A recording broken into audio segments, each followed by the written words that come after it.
Bienvenue sur 3A Télé Sud pour notre émission Vérité et Mensonges, donc qui nous permet d'aborder tout simplement l'histoire scientifique, intellectuelle, culturelle, artistique de l'Afrique et surtout de relever donc les legs de l'Afrique noire à la civilisation universelle. Alors j'ai voulu pour cette émission aborder avec vous la problématique de l'écriture, à savoir la naissance de l'écriture dans l'histoire de l'humanité.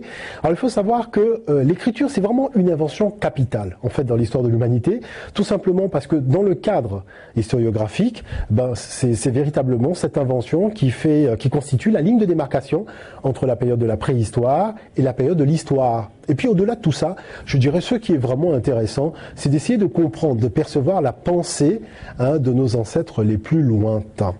Et pour aborder donc cette thématique, j'ai voulu utiliser en guise de fil rouge l'ouvrage du professeur Bottero, Jean Bottero, qui est spécialiste français donc de la Mésopotamie, qui a écrit un ouvrage assez intéressant dont le titre est Mésopotamie, l'écriture, la raison et les dieux.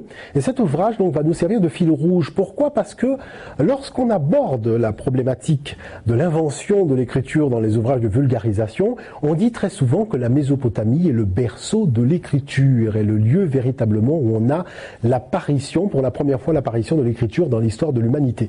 Alors nous allons, je pense, critiquer un petit peu ces travaux. Je dirais c'est quand même important de pouvoir effectivement donner un point de vue africain sur un certain nombre de thématiques scientifiques, et nous allons rentrer dans le vif du sujet avec notamment une phrase que j'ai relevée dans l'ouvrage de Monsieur Bottero, du professeur Bottero, dans un chapitre qu'il intitule de l'aide-mémoire à l'écriture. Alors, Jean Bottero dit en gros qu'il y avait un certain nombre de populations, donc une population en tout cas qui existait dans le bassin de la Mésopotamie, mais pour laquelle il n'a pas retrouvé d'éléments historiographiques. Alors il dit ceci, il dit voilà, mis à part l'intervention de tiers, indigènes ou immigrés, hautement vraisemblable, mais dont nous ne savons quasiment rien, et de toute façon marginale et secondaire, elle est donc la civilisation suméro-acadienne, en effet issue de la symbiose entre deux populations, deux cultures, la sumérienne et l'autre sémitique appelée acadienne. Alors vous voyez, en fait, ce qui est dérangeant dans cette démarche, dans cette analyse, c'est qu'il prend acte, en fait, qu'il y a eu trois cultures. Donc en plus de la culture sumérienne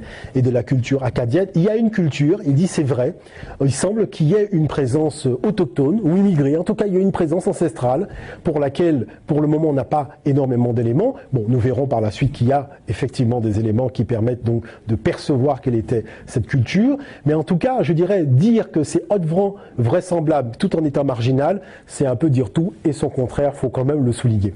Alors moi, ce qui m'a intéressé dans cet ouvrage, c'est que nous avons précisément donc les datations et les documents qui attestent donc de l'apparition de l'écriture en Mésopotamie. Et sur ce sujet, le professeur Jean Bottero nous dit ceci: les plus vieilles archives écrites en Mésopotamie et retrouvées à ce jour sont constituées en gros de 4 collections principales de ces tablettes d'argile qui servaient de papier dans le pays. Alors, quelles sont ces 4 tablettes d'argile?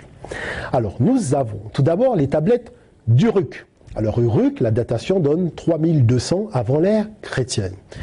La deuxième trace archéologique, ce sont les tablettes donc de Djemdet Nars, c'est 3000-3100 avant l'ère chrétienne. La troisième trace, ce sont les tablettes d'Ur, donc trouvées dans la localité d'Ur, donc qui datent, elles, de 2700 avant l'ère chrétienne.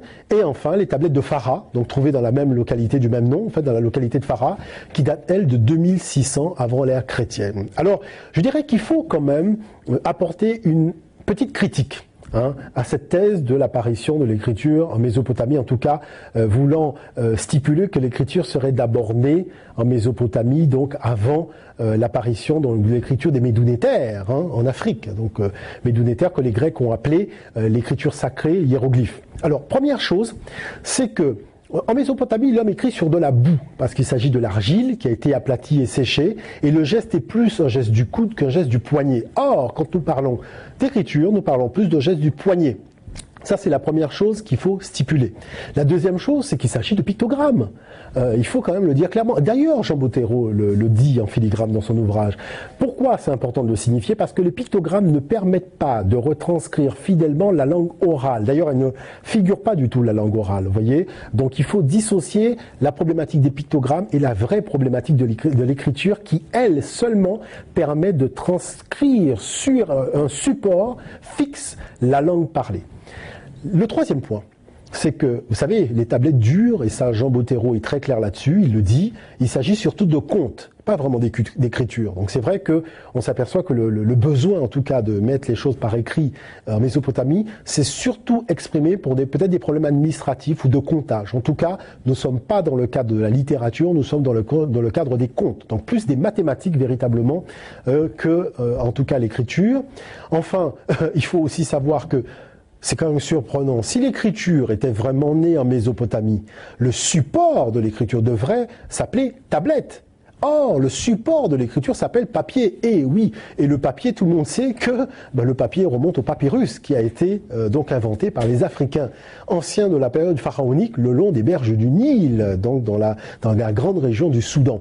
Et enfin, dernière chose et non des moindres, c'est que l'écriture mésopotamienne, qui est l'écriture en forme de clou, voyez, c'est un cul-de-sac. Pourquoi c'est un cul-de-sac? Parce qu'elle n'a rien généré par la suite dans l'histoire de l'humanité. C'est-à-dire cette écriture s'est évanouie dans la nature, elle s'est évanouie à travers l'histoire sans laisser de descendance. Ce qui n'est pas le cas, par exemple, de l'écriture hiéroglyphique. Donc c'était quand même important de le signifier de manière à bien clarifier les choses. Vous voyez, et je vais d'ailleurs citer la phrase de Jean Bottero qui dit donc l'écriture en Mésopotamie est née de besoins et de nécessités d'économie et d'administration. Vous voyez, on n'est pas dans le cadre de la littérature, on verra la différence après avec l'Afrique. Alors nous arrivons justement avec l'Afrique, avec le professeur Günther Dreyer, et oui, qui est un professeur allemand, un égyptologue allemand, qui a réalisé en 1998 des fouilles dans la région d'Abydos. Et chose importante, c'est que le professeur Dreyer a trouvé, donc dans les tombes, des traces d'écriture qui ont été datées à 3400 avant l'ère chrétienne. Et chose qui est remarquable, c'est que dans la déclaration qu'il a faite, la déclaration officielle du professeur Dreyer, qu'il a faite le 9 décembre 1998 à l'agence Reuters, donc l'agence internationale, Dreyer dit ceci, et écoutez bien parce que c'est très important. Il dit « L'écriture égyptienne était bien plus avancée que celle de la Mésopotamie qui, à l'époque, n'était pas encore habitée par les Sumériens. Vous voyez, c'est ça qui est extraordinaire. Là, Dreyer nous dit quelque chose de pharaonique. Il nous dit à l'époque où les gens écrivaient en Afrique, mais il y avait pas de Sumériens. Vous voyez, et il dit, nous pensons que les Sumériens avaient été les pionniers de l'écriture. Et avec sa découverte, il prend conscience que ce n'est pas le cas. Alors, chose importante, c'est qu'on s'aperçoit que dans l'Antiquité, les Africains anciens de la période pharaonique ont développé un véritable lexique autour de l'écriture. Et je vais vous laisser, d'ailleurs, je vais vous glisser quelques appellations. Vous avez par exemple, mettre, donc écrire, c'est le verbe sèche. Mettre par écrit, c'est irem sèche. Vous avez shedi, qui veut dire le livre, per médiat, la bibliothèque, médiat, le livre, et génoute, les annales. Alors il est remarquable de noter que les Africains ont utilisé l'ensemble de la faune et de la flore africaine. Et quand je dis l'ensemble de la flore et de la faune africaine, ce sont les animaux notamment. Les lions, les gazelles, les hippopotames, les crocodiles, les arbres, donc les arbres particuliers de la région d'Afrique, dans cette région du Soudan ancien, dans le sud profond, pour mettre au point leur écriture, y compris donc les poissons qui étaient au fin fond du fleuve Nil. Et d'ailleurs, c'est principalement cette constatation qui a fait dire au professeur Émile Amelino, donc qui est du Collège de France, qui est un égyptologue, qui a déclaré ceci. Émile Amelino a dit, mais si nous soutenons la thèse que la civilisation pharaonique aurait été bâtie par une population qui n'était pas africaine, il va encore falloir qu'on m'explique comment ces gens connaissaient aussi parfaitement la faune et la flore africaine, au point de connaître même les poissons qui étaient au fin fond de l'eau, pour pouvoir mettre au point leur écriture. Donc, quelque part, il faut quand même arriver à cette constatation qu'il n'y a qu'une population qui vivait là et qui connaissait véritablement la faune et la flore, qui a pu véritablement élaborer donc cette écriture qui s'appelle de son vrai nom les Médounétaires, c'est-à-dire la parole de Dieu. Oui, voilà, le mot hiéroglyphe découle des Grecs, mais le nom donné par les Éthiopiens anciens, donc de cette période, c'est Médounétaire, la parole de Dieu. Alors il est important quand même de revenir sur la dynamique maintenant des datations. Pour la Mésopotamie, tout simplement, parce que vous savez, en fait, les tablettes, l'écriture, on retrouve cette écriture surtout dans des tombes royales. Et quand on regarde l'analyse qui a été faite par un certain nombre de chercheurs, je pense au professeur Kugler, je pense au professeur Christian, ils stipulent clairement que les datations faites lors des fouilles archéologiques en Mésopotamie montrent qu'en fait, ces tombes datent de 2600 avant l'ère chrétienne et pas avant. Et ça, ils sont relativement formels là-dessus.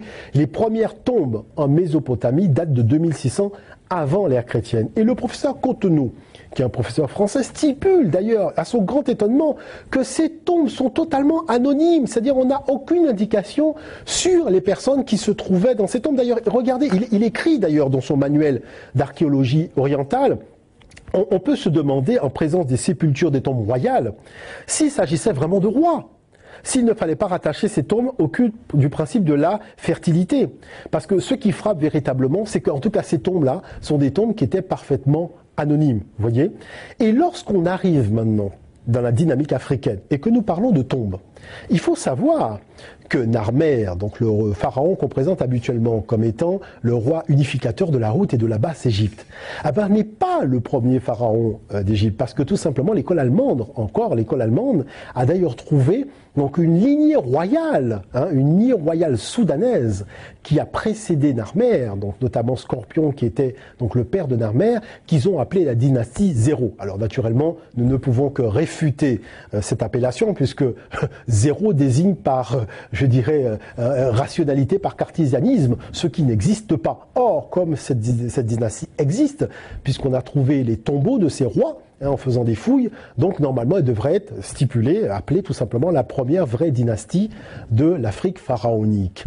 Et ces rois, donc qui étaient les Semshuhar, c'est-à-dire les suivants d'Horus, on retrouve leurs traces dès 4700 avant l'ère chrétienne. Vous voyez le gouffre qu'il y a par rapport à la Mésopotamie, puisqu'en Mésopotamie nous sommes en 2600 pour les premières tombes royales, et en Afrique on est à 4700 pour les premières tombes royales avec donc les Semshuhar, les premiers suivants d'Horus. Alors on comprend naturellement qu'en faisant des fouilles et qu'en trouvant des éléments d'écriture dans les tombes royales, je dirais il y a même pas photo, c'est clair que l'Afrique est véritablement le berceau de l'écriture, d'autant plus que le papier qui est le support de l'écriture découle du papyrus, parce que l'étymologie même du mot papier découle véritablement du papyrus qui a été inventé par les Africains anciens le long des berges du Nil.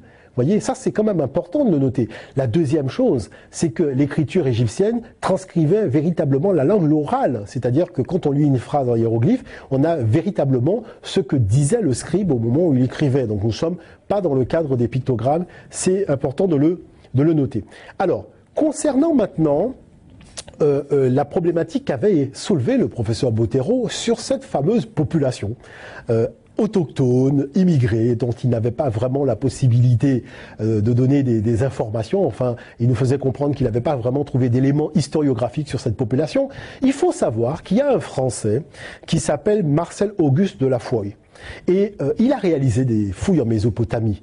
Et à partir du moment où on a retrouvé les premières tombes royales, ce qui a marqué donc l'élite archéologique occidentale, c'est que les rois étaient noirs.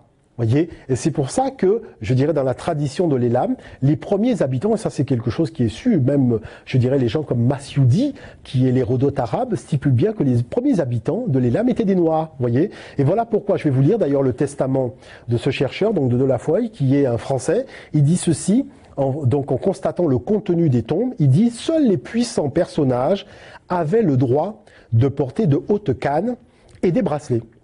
Seul le gouverneur d'une place de guerre pouvait faire broder l'image, donc broder son image sur sa tunique. Or, le propriétaire de la canne, le maître de la citadelle est noir. Il y a donc de grandes possibilités pour que les lames aient été l'apanage d'une dynastie noire, si l'on se réfère même au caractère de la figure déjà trouvée d'une dynastie éthiopienne. Et il conclut d'ailleurs en disant « Serait-on en présence de l'un de ces Éthiopiens du Levant dont parle Homère ?» Vous savez, Homère, donc auteur grec de l'Iliade et l'Odyssée. Les Nakhuntas étaient-ils les descendants d'une famille princière apparentée aux races noires qui régnèrent au sud de l'Égypte? Vous voyez, donc de la Feuille fait naturellement le lien avec donc les dynasties soudanaises, donc qui auraient aussi essaimé en Élam et qui auraient été en fait les premières populations autochtones de cette région. Voilà, donc j'espère que cette émission vous aura passionné tout comme moi. En tout cas, je vous remercie et je vous dis à très bientôt.